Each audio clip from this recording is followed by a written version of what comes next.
My director stopped me in the hallway on a Tuesday morning, right outside the glass conference room where half the finance team could see us through the window. "Hey," he said, tilting his head slightly. "Did you take the bus today?" I blinked. "No, I took an Uber." He looked at me for a moment, then at my husband, who had just walked up beside me carrying his coffee. My husband worked in the same building, different floor. HR department, 3rd floor. I was on the 6th, in corporate accounting. "What happened to your parking spot?" my director asked. "And the car? Didn't the company lease that for you when you got promoted?" Before I could say a single word, my husband put his hand on my arm and smiled at my director, the way he always smiled at people above him. Easy, relaxed, like he already knew how things were going to go. "Her cousin needed it temporarily," he said.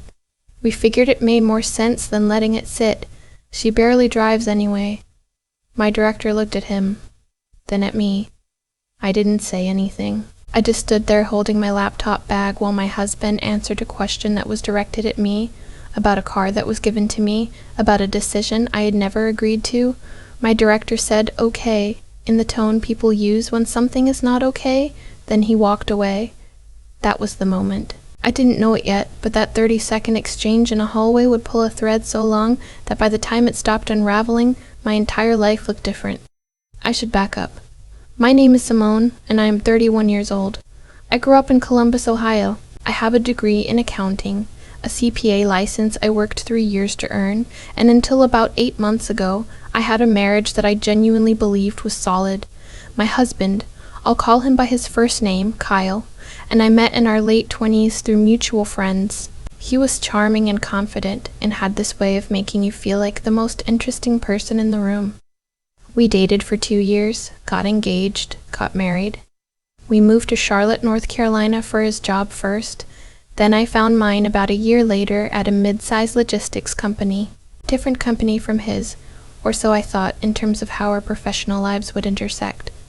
About 18 months into my job, I was promoted to senior financial analyst. It came with a small salary bump, a new title, and because I was now required to travel to client sites around the region, a company-leased car, nothing flashy, a gray Honda Accord. But it was mine to use for work, and my company paid the lease, insurance, and maintenance. I was proud of that promotion. I had worked for it, I had stayed late, taken on extra projects, built relationships with people in other departments. My director, whose name is Lawrence, had told me directly that I had outperformed every expectation they'd had when they hired me. Kyle congratulated me. We went out to dinner.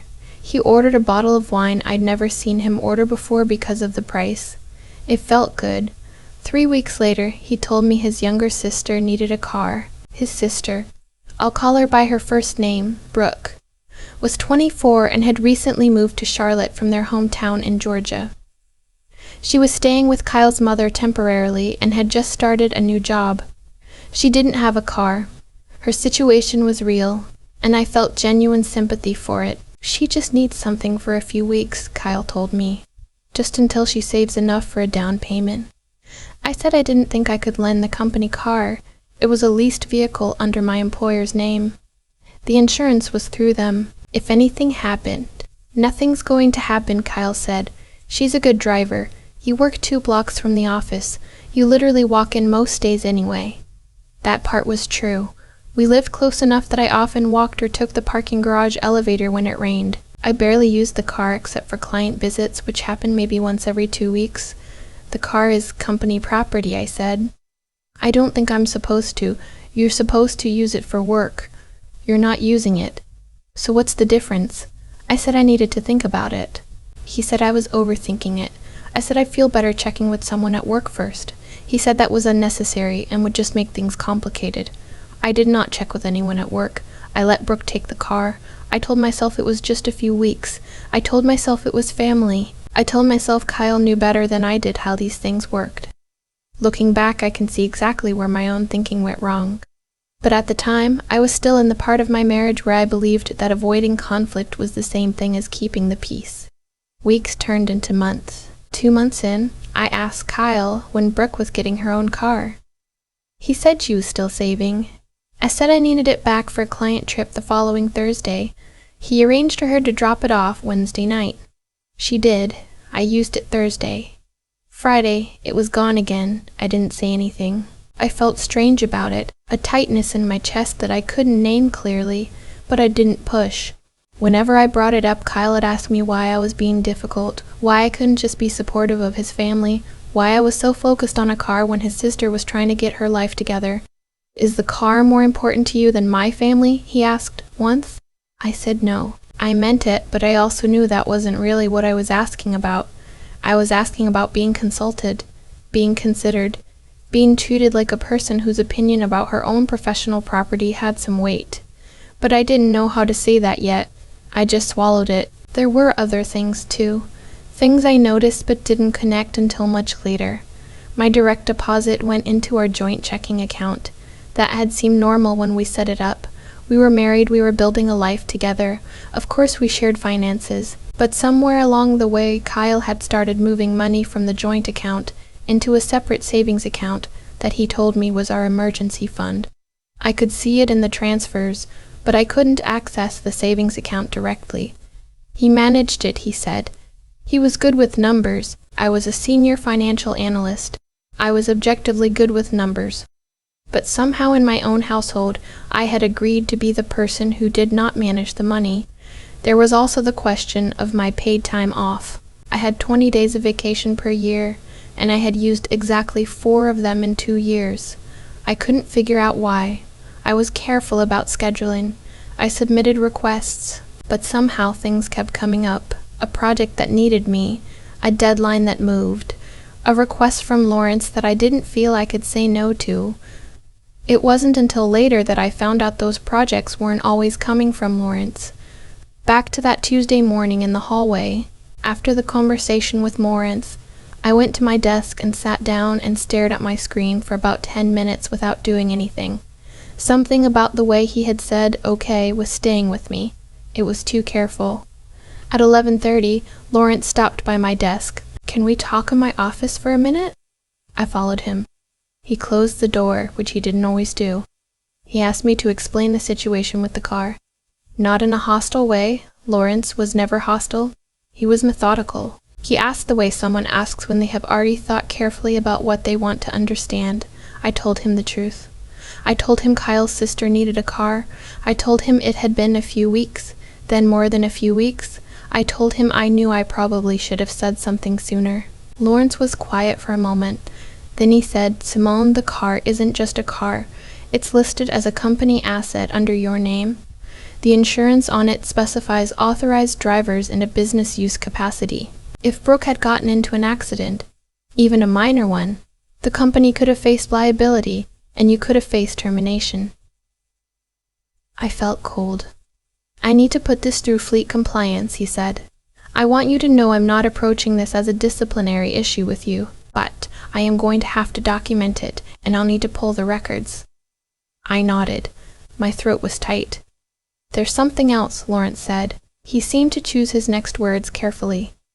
"When I pull fleet records, they're going to show GPS usage and mileage logs. If those records show patterns that are inconsistent with your job duties, that creates a paper trail that I have no control over once it's in compliance's hands." He was trying to tell me something.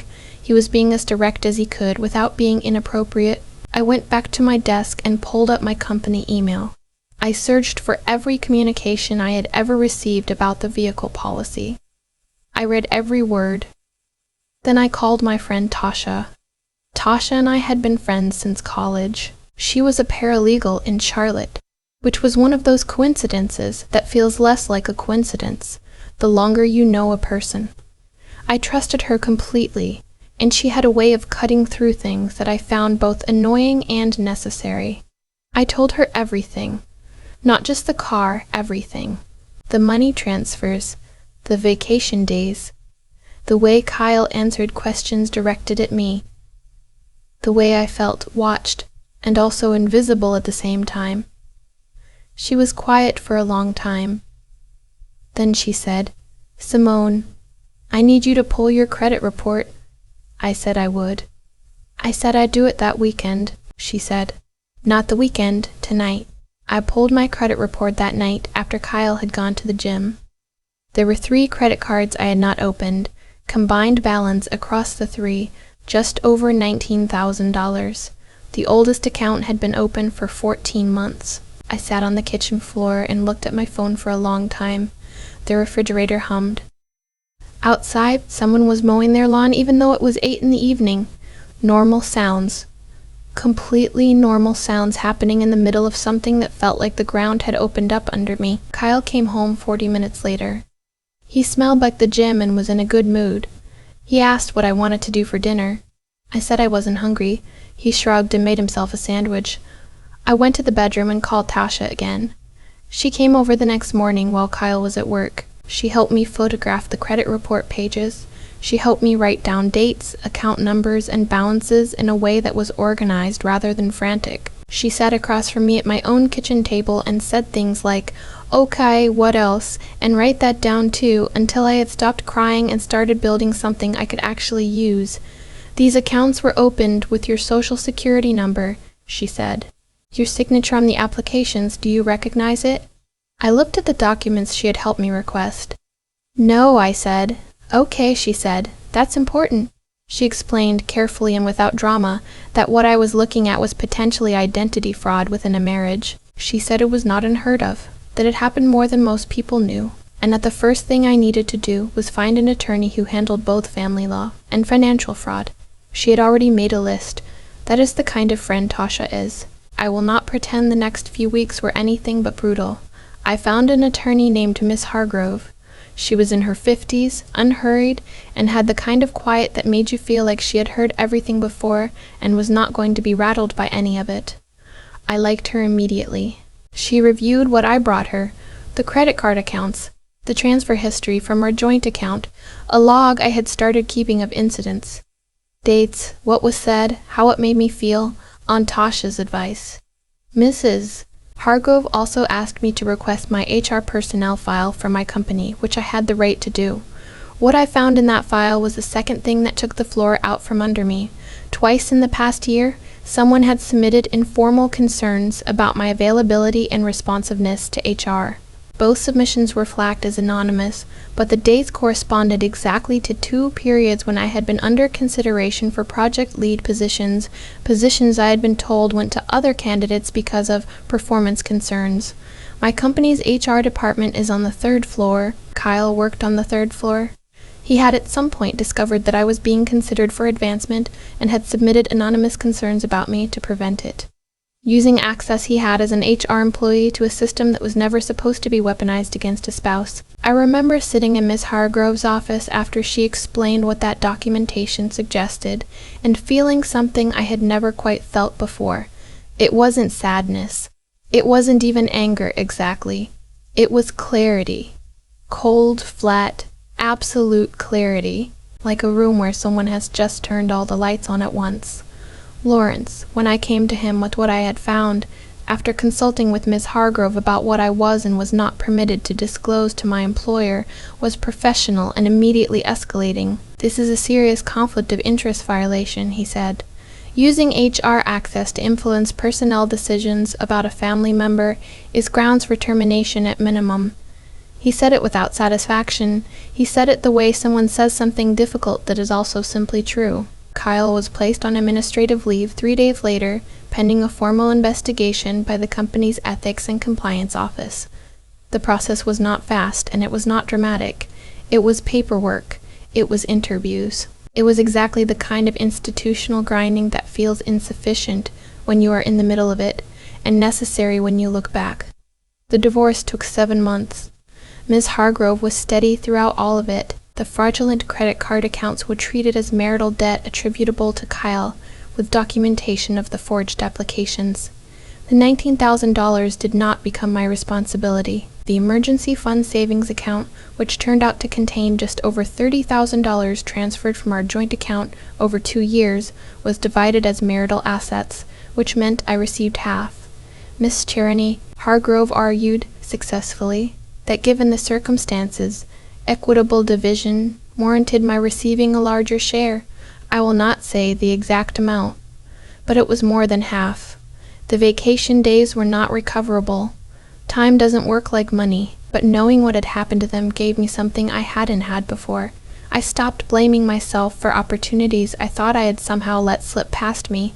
Kyle resigned from his company rather than face the ethics investigation conclusion. I don't know where he works now. I don't need to. There is something specific I want to say about the car. After Fleet Compliance did their review, Lawrence came to me and said the company had decided not to pursue formal disciplinary action against me, he said. And he didn't have to say this, he just did. That, in his assessment, I had been put in a position I shouldn't have been put in, by someone who understood the professional stakes better than I did at the time and chose to exploit them anyway.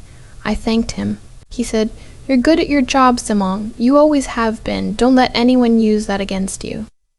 I thought about that for a long time afterward. It has been about 8 months since the divorce was finalized. I live alone now in an apartment in South End that I chose myself, for the first time in years, without running the decision past anyone. I have a savings account I manage entirely on my own. I track every transaction. I review my credit report every 90 days. I have set a calendar reminder to do it forever. I still work at the same company. I was put up for senior manager last quarter. I didn't say anything to anyone about it except Tasha, who told me not to jinx it. I got the promotion. The new role comes with the company car. A black Kia Telluride this time, because apparently I've moved up a bracket.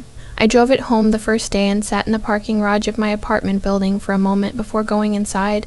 I thought about that hallway conversation with Lawrence. I thought about how 30 seconds of something not quite right had cracked open 4 years of something very wrong. I thought about how I had stood there that Tuesday morning and let Kyle answer for me, and how I had known even in that moment that something was off and had swallowed it anyway. I don't swallow things anymore. I get out of the car, I lock it, and I go upstairs. The keys are mine. The car is mine. The apartment is mine. The savings are mine. I have never felt more like myself than I do right now, standing in a quiet hallway of my own choosing, with nothing behind me that I am still pretending not to see. I used to think that being agreeable was the same thing as being good, that keeping quiet when something felt wrong was a form of grace, that swallowing discomfort was what love looked like when it was being tested. I was wrong about all of it. What Kyle did wasn't a series of isolated mistakes. It was a system. He gave away my car because he had already decided, somewhere in his thinking, that what was mine was available to him, that my professional life was a resource he could manage on my behalf without asking. The anonymous HR complaints were the same logic, just applied more deliberately. He didn't want me to advance because my advancement would change the balance of things. It would give me more autonomy, more visibility, more confidence, and he needed me uncertain. He needed me to keep asking whether I was being too sensitive, too materialistic, too difficult. That's what control looks like when it's careful. It doesn't announce itself. It just slowly removes every foothold you might have used to stand on your own. The thing about cause and effect is that it doesn't wait for you to be ready. Kyle answering for me in that hallway, casually, like it was nothing, like I wasn't standing right there, was the moment the whole structure became visible. Not because it was the worst thing he had done. It wasn't. But it happened in front of Lawrence, and Lawrence paid attention, and one careful conversation led to a fleet compliance review, which led to an HR audit, which led to a credit report, which led to $19,000 of debt I hadn't agreed to carry. He built it in layers. It fell apart the same way. What I keep thinking about when I think about intelligence, real intelligence, not just professional competence, is that it requires honesty about what you're actually seeing. For years I was good at my job and blind in my own home. I could analyze a balance sheet and miss what was happening in my own bank account. That's not a failure of intelligence. That's what happens when someone you trust is actively working to limit what you see. The moment I started trusting what I felt, that tightness in my chest when the car didn't come back, that flatness in Lawrence's voice when he said, "Okay," things started to move. Not because the feelings were magic, because they were data. And I finally stopped discarding them. Tasha gave me a list of attorneys the same night I called her, because that's what it looks like when someone believes you without needing you to perform your pain more dramatically. I think about that a lot. I think about how differently things could have gone if I hadn't had her. And I think the lesson there isn't about luck, it's about who you keep close, and whether you let them actually see you, or whether you spend your friendships the same way I spent my marriage, managing appearances, minimizing problems, pretending everything is fine. I am 31 years old, and I am starting over in the most ordinary and radical way possible. I check my credit report every 90 days. I read every document before I sign it. I speak first when someone asks me a question about my own life. Those sound like small things. They are not small things. They are the difference between a life that belongs to me and one that only looked like it did. Simone got her promotion. She got her car back. More than that, she got her own accounting back, in every sense of that word. And so can you if you stop confusing silence with safety and start trusting what you already know.